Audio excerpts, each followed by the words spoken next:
Greetings, greetings, peace and blessings.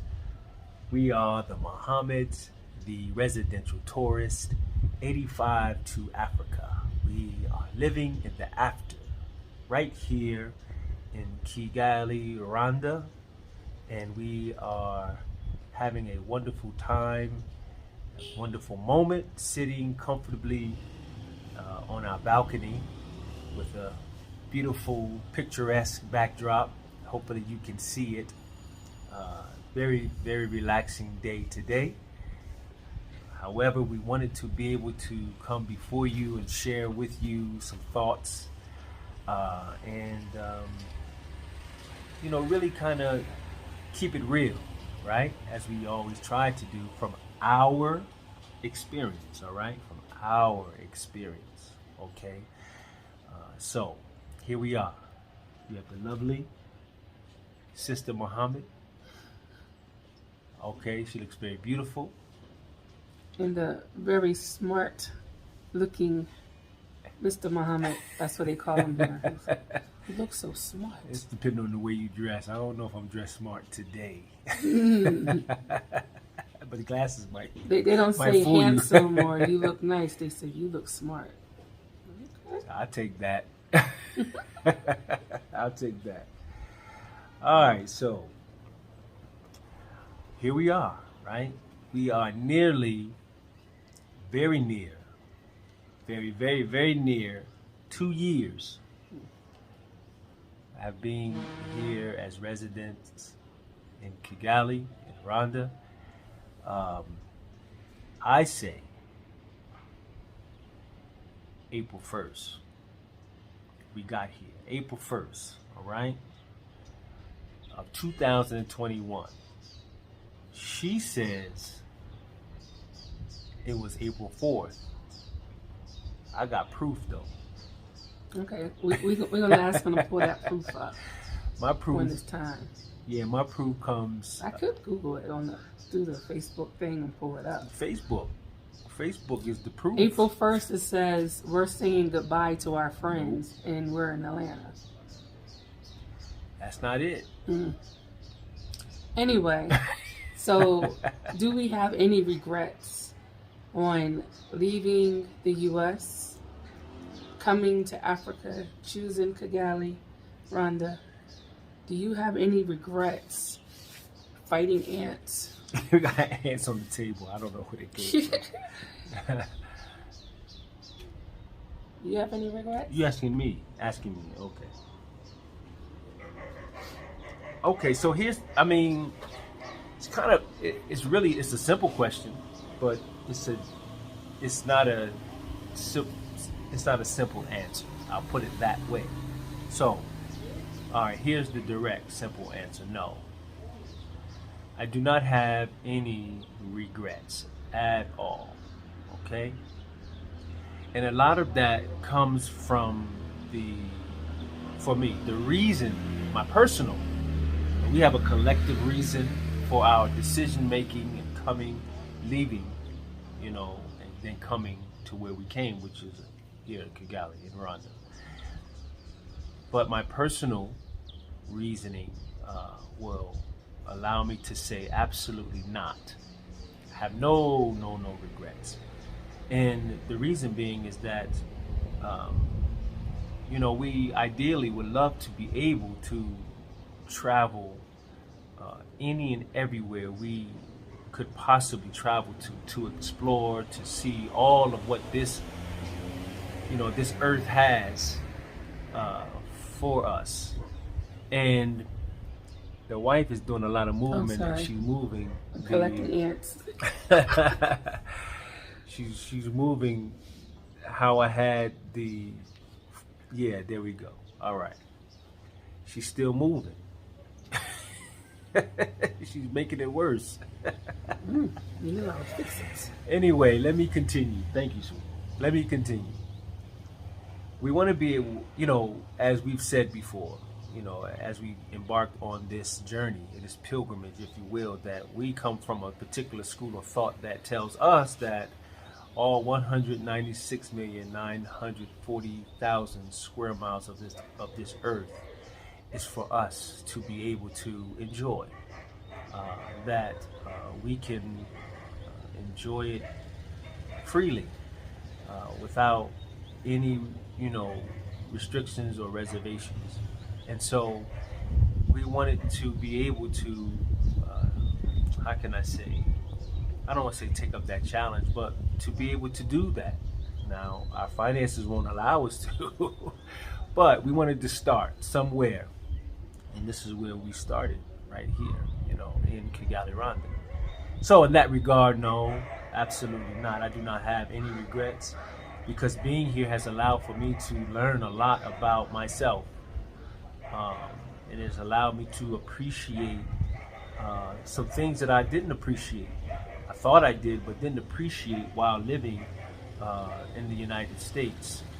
And among those things is that, I gained a greater appreciation of the beauty of my blackness and the experience of our blackness, having been in the United States. All of the great contributions that we had given and have actually influenced, impacted, and shaped the world over. And so, in that regard, I don't have any regrets. I do. So, that's not in its entirety, that's just the direct answer. But there are some things that I do regret. However, I'll hold my position on that and give way to my beautiful wife and let her to go dive right in, as she tends to do. It's funny because, as a couple, and understanding that the male sees things differently than the female sees things differently. And he's always see the best in whatever situation. The glass half full. I see the real. I just see it. And I guess I kind of live in that energy. So I'm like, This is true. This is very true. So for me, though, I don't regret leaving. I don't regret coming to Rwanda, no. My regrets are not thoroughly investigating or thoroughly figuring out the plan.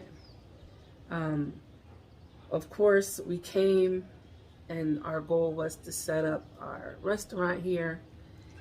Cafe. Actually, everything that we planned to do when we got here, we've done it as far as Rwanda was concerned. The part that we didn't necessarily plan well with is coming and doing it in the middle of COVID. That was crazy. That was just crazy. In the middle of COVID, and Rwanda was extremely strict with COVID. Yeah, they weren't playing. The rest of the world was open, and we were still locked down.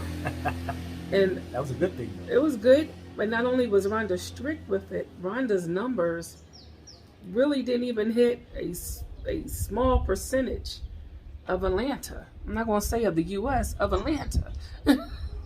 What Atlanta did in the day, they did in the entire time. The entire time. The entire time of the pandemic. The death toll might have hit what Atlanta did. It's not funny, but that's what it was. In one day, or maybe a week. But Rwanda wasn't playing. You weren't going to wipe out its citizens with this COVID.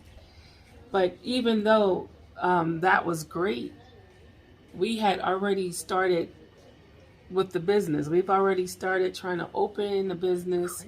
Crazy. We were when we were targeted to open the business in August, I think we went under a complete lockdown for 6 weeks. Like it was straight, like no in dining at all. All we could do Nothing. was Shut it delivery. down. That was before the lockdown. Oh, was the that's delivery. right. That's right. And we weren't ready for that part yet. So coming in and trying to open in the middle of a pandemic was probably the worst thing we ever could have done. Why y'all ain't tell us? Why y'all ain't tell us? we were like, okay, this thing is going to blow over. Rhonda's numbers is awesome. So it took a whole year to even come out of that dark period for the people here. we literally, where were we at? We were in May. On our anniversary is when Rhonda decided to finally let go of the mask. And it was like, oh, the rest of the world, mask been gone. Rhonda did it in May. Count the months, that's not too many months ago. It's almost a year ago. It was, yeah, it was almost a year ago. But so coming in and setting it up in the middle of a pandemic, I do kind of regret that because that wiped us out. We had to financially take care of that for the whole year. And it kind of wiped us out, made it extremely hard for us to get on a good foot with the business, with the Kigali Cafe. Even with the first Airbnb, we opened that in the middle of a pandemic. So after we had the lockdown, after the airport kept changing up stuff where you had to quarantine for 3 days before you can even come onto into the city, and you only could quarantine at certain places, that took a toll on that first Airbnb. So I'm sorry, y'all. So, the businesses that we came here and tried to establish in the middle of a pandemic, I don't know, took a toll on us. So I do regret that. Also, many people inbox, text, even put messages on there. Well, how much money do we need to save to move to Africa and move to Rwanda? And even myself, before we even took this journey, I have asked that question to other YouTubers as well, just trying to get an estimate. And so now I realize that if someone threw a number out to you and that's the number you went by, you're going to regret it, because it'll last you maybe 90 days, whatever that number was. The truth of the matter is if you don't have a sustainable income here, whether it's you're working from home, you're retired, you have monthly income coming in, you have some kind of money coming in, if you are completely relying on the Rwandan economic power here, you're going to be hurt. And I think maybe I didn't understand that in the beginning.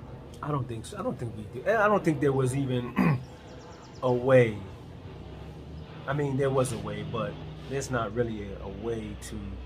You have to actually live here. I think to be able to get a good feel and get some clarity on how the economy functions and works and how you can fit into that. But that would go along with what you were just saying, that you got to set yourself up already. Yeah, you got to come with your financial plan intact. Right. Don't come like, I got $10,000 saved, I am going to pay rent for 6 months and figure out the rest. The 6 months is going to come and go and you're going to be packed up. So here's the thing, here's the interesting, because even though changing geographical locations, how can I say this? It's like you're operating still from U.S. time, if that makes any sense. So that time, that 6 months is not it's not a Rwandan 6 months. So it's a U.S. time, if that makes any sense. Anyway, don't worry about me. I like to analyze things a little bit too much, but that's okay. So, well, I regret wasting money on shipping. Yeah, man, because a lot of people ask, should we ship things over there? The cost. They got everything here. Mm-hmm. Everything you think that they wouldn't have, they have it here. Yeah. And so if I may share on that with the regret, because that would be, I think, one of my regrets is that, not specifically that, but the thought that I had. I have to say that I was a victim of some ignorance, thinking that subconsciously, thinking that they're not really going to have much of anything. I just put it that way, comparatively, what we are or were accustomed to. And so I regret thinking that way, because one of those things, just as a brief example, which is crazy, but and I may have shared this before. I was like, yo, how am I gonna get my hair cut? I'm gonna bring my clippers just in case, right? Come to find out, total different, conversion of wattage. So it didn't work. Blew it out. So I'm like, oh snap, what's gonna happen, right? But I began to pay attention, and I began to realize, like, wait a minute, grooming is a priority here among the Rwandans. I honestly, even to this day, 2 years later, very, very seldom do I see the men not groomed. They always are groomed in barbershops everywhere. Same for the ladies, nail salons everywhere. It's a part. This is priority for them. And as you all know, the bonus was that it didn't cost much of anything for that. But that's a regret, because it costs thousands, not hundreds, thousands of dollars to ship your whatever you're trying to ship. That you can get right here. You can get right here. I was looking around the other day. I don't even see half of the stuff that we spend money on to ship here. And on top of it, you're dealing with customs and immigration. And for it to come to Rwanda, it has to go to another country. Right. That's usually Tanzanian port. And then a truck drives it over to Rwandan immigration. And then you come and get your stuff, and you pay to have it come to wherever you are. It's money, man. But I have never heard anyone say that everything they shipped arrived to them. No pleasant stories. I've ever talked to said they got all their stuff. And the crazy thing is, before we left, we were buying things for the business, especially for the bakery, bed and bag sets for the children, for the house. None of that stuff got here. And I don't know, there's no one you can fight or claim. You pay for insurance, but it's so much. Well, how do we, even though we had spreadsheets and we had data and we show that this was there, we even had pictures, that don't matter. Stuff is gone. It's a wrap. So cancel Christmas. You think it's the safest country in the world, and it probably is. It is. Safe means not no in the harm, world, but doesn't mean they're not going to steal. So they still have areas where they need impoverished country. So they going man. Human behavior. What I bet not see is go to one of these stores and see my stuff. That's what I bet not see. Is they have to say it just like that. They're not gonna see the Atlanta girl. Gonna hear the Jersey girl come out. This is mine, and I know your it. own things. Like, you can only get this on Amazon. Look, but anyway, so I've been looking for that. I haven't seen that yet. But it's almost waste of money. Even if you're shipping your car, I've had people say I shipped my car, and the car was valued at about $5,000. It's paid off. Blue Book value says $5,000. They're like, okay, let's do it. They ship it over here. It costs about $5,000. It's about to say you're going to spend that right out, right back, and don't think you're not going to pay taxes for that car when it get here. So it's like, and then if it's a brand new car or an older car, oh, you gonna pay some money. Yeah, you coming out the pot. You gonna pay some money, and they have cars here. But see that's the flip side of it. Majority of the cars here are older cars. They sell older cars, one, because the tax is a lot less. Oh no, the tax is less, but you're paying like you could get a 2004 or something. It's gonna cost you about $8,000. But I see a lot of, I don't know if all these people, all these brand new cars that I see are being shipped over here. Well, no, we now have some new car lots. You seen those? Man, these cars There's a Toyota dealership here. Yeah. I don't know what they're paying, but I did see they also starting financing.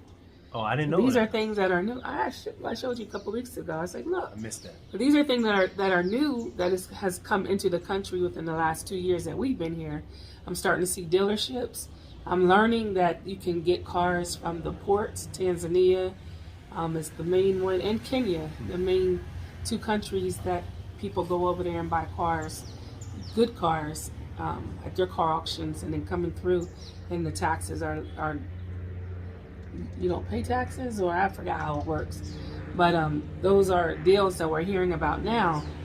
But when we first got here, all you see is older cars, and they cost $1 trillion. But to ship it, I think I would still rather buy it here and pay that $1 trillion rate than all the headache. Right. And knowing it takes about 4 months to get your stuff, 3 to 4 months to get your shipment, on top of insurance don't follow you to another continent. So whatever insurance you had there, it doesn't work here. You have to get their insurance, and then I'm not really sure how their insurances work, because I've never again heard someone say they actually got an insurance payout once they had an accident or a car hit them and so forth. I was told that it's there, but when you will get it, that's the other part. You may not get it as fast as you may have anticipated or liked. Yeah, they're not coming out the next day taking pictures of the vehicle and submitting. I remember in the States, someone hit me from behind. I said I went to work. That insurance company was there 3 hours later and created a check on the spot. I was like, what the? Don't expect that. You will never see that here, ever. Don't expect that. Probably not in right the country. now, anyway. You know. Yeah. So I do regret wasting money on shipping. Right. But you know, how do you know? I mean, you don't know. You don't know. You don't know unless you listen to someone that's been through it. You don't know. You don't realize it, and we didn't realize. We didn't know. But these are the things, right? You know, and even that we didn't know to ask about these particular things in our research, or you know, we just didn't know. So the regrets are not regrets of necessarily decision. It's the regrets of, well, not the complete decision of relocating, but the way and the manner in which we went about it. Those are primarily the regrets that we do have, and we share this with you because, you know, we understand. We understand the excitement. We understand the urgency of leaving, wanting to leave and start anew. And, you know, it's like, you know, when, you know, you have that individual that you are attracted to, and you're all starry-eyed, you know, and all you can see is the glow and the light of the individual. Everything else you don't see. You see it though, but you don't pay it no mind. You don't pay any attention. But then as time goes on, those things begin to manifest. So you begin to discover these things that you didn't see initially. And now, you know, you have to learn how to deal with those things, in addition to all of those wonderful things that you did see up front. So it's pretty much that. It's this, and that's anywhere, man. It could be right there in the United States, moving from New York to California. You know, it's just not going to be exactly the same. So you just have to understand that this is not, you know, the promised land, if you will. This is not the utopia. It's not. It doesn't exist without its faults and its flaws and its imperfections. And I'm sure you already know that. It can be though. For people that have that don't rely, you know, you speak to some of the mamas. This is the promised land. They're extremely happy. They don't have nothing to worry about. They have income coming in. They have peace. They have beauty. This is the Wakanda for some people. I mean, I could say the same for us in that regard. But nonetheless, even with that, they do share. Have a different dynamic. Well, we have a different dynamic, so of course, we're a little more involved. However, even with that, I do hear the acknowledgement of the other side, those imperfections, those flaws. They don't have to deal with it on a regular basis, as we do, and some others do. So they have the option of being able to just, you know, all right, I'm gonna turn my head this way. But we don't have that, unfortunately, or not at the moment. I'm going to be completely honest with. Please be honest. With the people. I think this is what the people want. They want honesty. And I've never said this on camera. I don't even know. I'm sure I've said it to you. Uh-oh, I'm scared. But to be honest, this has been the hardest transition of my life. The hardest. Not because we're just starting a business. I've had quite a few. It's always hard.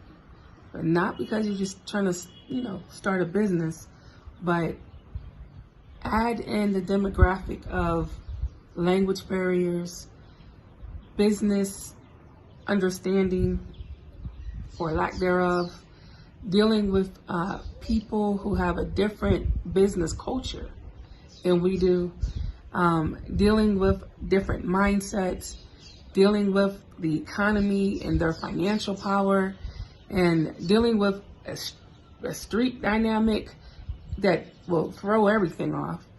I don't understand that one. With where we are, where Kigali located. Oh, okay. And that has changed. It's changing. But dealing with that, dealing with, when you're coming from the U.S. as a Black American, in your mind you're like, I want to find culture. I want to find something that we thought or think that we don't have. But then when you come here, you realize, no, we're dealing with two different cultures. We have a culture that's embedded deep in us, and you never even think. We were, even now. She's doing a lot of moving, y'all. Because I'm in deep thought right now. Well, be still. Let me get my Malcolm X. Even now, thinking about it, it's in our DNA. We've almost been programmed to be workhorses, to be a certain kind of way. Servant. It's almost like a doggone servant. And it's in the DNA now, but through trauma passed down through generations and generations. So our work ethic is with us. And then you come to a country who it almost appears doesn't even have a work ethic. It's just go. Everything we do is almost like robotic. How we drive, how we talk to people, how we dress, how we work, how hard we work, the time that we work, times that we eat, sleep. Everything is very programmed for us, because you mess up and be late. Mess up and don't hit that highway at a certain time, you're going to be stuck in traffic, and now you're going to be late for work. And at home, go ahead and be late 2-3 times. You're replaceable. You're out quick. And so we carry that mindset with us, even trying to set a business up in another country. Imagine a country that doesn't understand the importance of time and the mindset that goes with it, and the frustration that comes along with trying to change that, or getting to make people understand that time is money, time is respect, time is valuable, time is life, time is life, time is irreplaceable. And then we have a different dynamic, not just because that was embedded in us, but even for us, coming from the background that we come from, time is the essence. You will be left. You will be replaced. Don't be on time. You will be punished. So it's time is so major for me. He can relax a little bit more, but for me, time is my mind. I'm a Capricorn, so everything is like, this is what we do, from this to this to this to this. Everything is organized by time. And I'm in a country where I'm at the age where stuff can be forgotten real quick. I regret. Come on. They'll see. Anyway, that means you don't remember either, old man. You don't remember either. Well, anyway, I mean, but it's not. I don't think it's any specific. Oh, how we were taught. Just it's just the mindset. Y'all tell me in the comments what I was talking about. Please, and tell me too.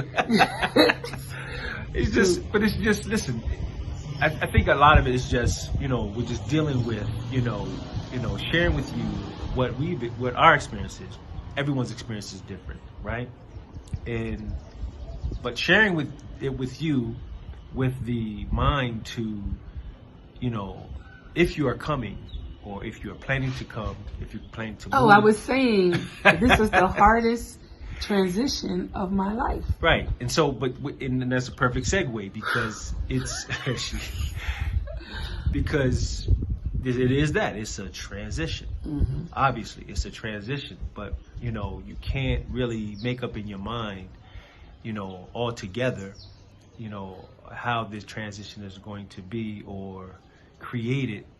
To a degree you can, but there's components and variables that you just don't know.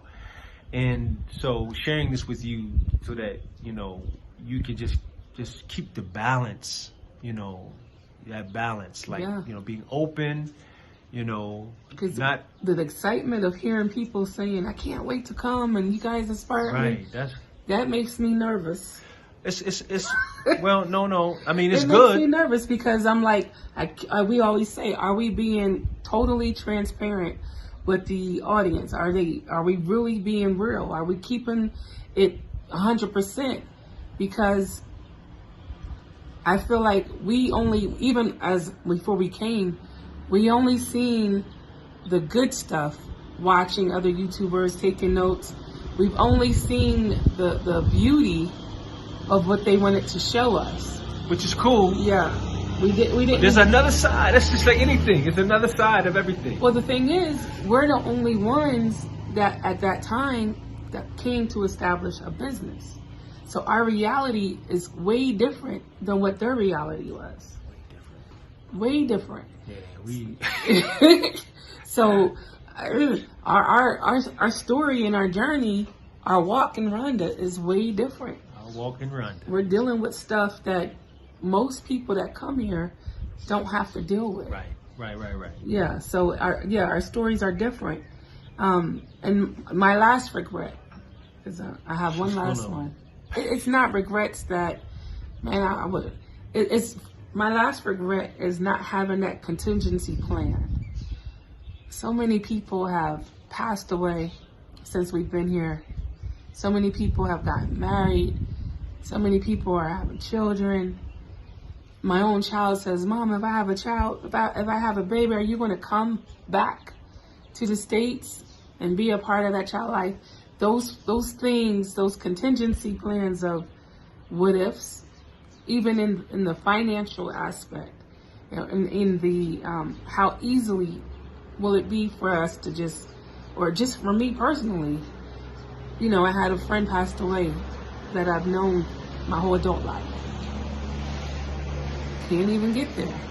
I don't even know if I want to get there. But if I did, I can't even get there. Because I didn't have that mindset of, if something happened, how can we get back easily? That wasn't part of our planning. It wasn't part of the planning, period. So I would definitely suggest, especially those that have grown children that are going to stay in the States, or elderly parents that's going to stay in the States, to have that contingency plan where you're able easily to get back and forth if you want to. If that's something that is important to you, to make sure you have that in place. Mm-hmm. I think for us, for me, with that thought, it wasn't really much of a thought as far as using that example as a dynamic, because, our mothers are here with us. Mm-hmm. So, I mean, for me, and I'm sure for her as well. But because there's no colorism. There's no expectation that all Africans here in Rwanda is chocolate. We got pecan, butterscotch, caramel. Whatever complexion I am, I fit right in. They call him Mzungu. No, they don't. Yes, they do. Because he be having the all-white beard. They call him Mzungu. Madam Mzungu. One little boy said that 2 years ago. They won't let it down. They won't let it down. So, anyway, just letting the children be able to experience that, as long as I mean, we've been here 2 years. If we ever had to go back, if the children went back, at least we know we gave them 2 years of another life, another world. So when they're older, they can make choices that's not just confined to their little towns. Their choices would be international. Now I think I want to go live in London. I think I want to go live in Spain, and not be afraid to do it. And be excited about experiencing culture and a new way of life, and just meeting other people. So no regrets at all for me for making those decisions. And we did it for the sake of our family. We did it so that we can be an example to the rest of our people, that this whole planet is ours and we can choose anywhere we want to live, period, and have a right to it. Whether it's here on the continent or we choose a different place, or they choose, hell, if they choose Europe, if they choose Spain, anywhere you will find the essence of us. We begin, and we have the right to. And knowing that we're teaching them that is fulfilling for me. Spiritually and mentally, it's very fulfilling for me. I feel like job is done. We did ours.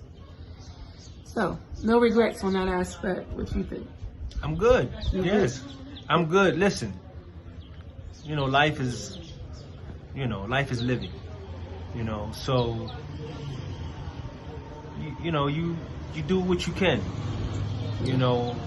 where you are, and you try to make the best of it. And as we're taught, you settle on the best part. You settle on the best part and extract from it all that you need, and all that you can, with equal exchange. And then, there's a reason, there's a season or a lifetime. You find where you fit in there. Who knows? Maybe this time next year we may not be in Rwanda. We may be somewhere else, right? God willing, and the journey continues. Yeah. The journey continues, right? So to get the best that we can out of life and living, we're hopeful and prayerful that we can do that, because we don't know. So, but while we are here, and we're about to make some new journeys. We're about to do some exploring. We're about to just bring you guys on the ride of exploring. But it's time for us to be that residential tourist that we've been wanting to be, but got confined it with trying to figure out how to eat. how to eat here. Just living. But it's time. It's time. For sake of sanity, it's time. So family, thank you as always. We greatly appreciate the time you lend. I don't know how far you're gonna lend your time through this video from beginning to end. But hopefully whatever it is that we were able to share, it was helpful. And please know that it comes from a good space, in a good place. And as always, we're grateful for all the positive energy that you give, all of the comments that you share. Please continue to share those comments with us, and like the material, share it, and yeah, subscribe. We're trying to hit our 4,000 mark. We need almost about there. 56 more people. Almost. Just almost subscribe. There. Almost there. Can we get 56 people off of this video? Please. Please. We gotta end it so they can subscribe. All right. So we appreciate you guys. Until next time, peace and blessings.